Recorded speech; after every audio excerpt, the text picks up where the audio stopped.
আরে এটা কি বই? লেখা আছে নিজের দায়িত্বে পড়ুন। মানে দেখি তো। গোপাল, ও গোপাল, কোথায় গেলে? গোপাল, বিজ্ঞানী, আমি তো তোমার উল্টো দিকেই দাঁড়িয়ে আছি। তুমি আমাকে দেখতে পাচ্ছ না? কই, কই না তো। আমি তো কিছুই দেখতে পাচ্ছি না। তাহলে আমি কি চিরকালের জন্য অদৃশ্য হয়ে গেলাম নাকি? তবে তো বড় বিপত্তি ঘটলো গো গোপাল। কি হবে? হ্যাঁ? বইয়ের নাম নিজের দায়িত্বে পড়ুন। নিজের দায়িত্ব নিয়ে যখন বইটা খুলেছি, আবার নিজ দায়িত্বেই আমার অদৃশ্য থেকে দৃশ্যমান হতে হবে।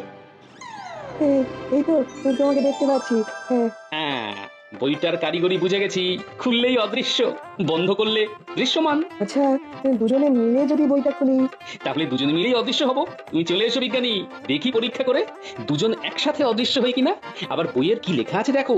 বইয়ের জাদু কোনো খারাপ কাজে ব্যবহার হবে না, মানব হিতে ব্যবহার না করলেই ক্ষতি। তাই সব নিজ দায়িত্বে। তাই নাকি? এই দেখো, এই বই খুললাম, আমরা কি অদৃশ্য হলাম? হ্যাঁ, হলাম। কারণ আমি তোমাকে দেখতে পাচ্ছি। আর আমিও তোমাকে দেখতে পাচ্ছি। এতে করে কিচ্ছু প্রমাণ হয় না, বাইরে গিয়ে করতে হবে, বুঝলে? তাহলে চলো। চলো।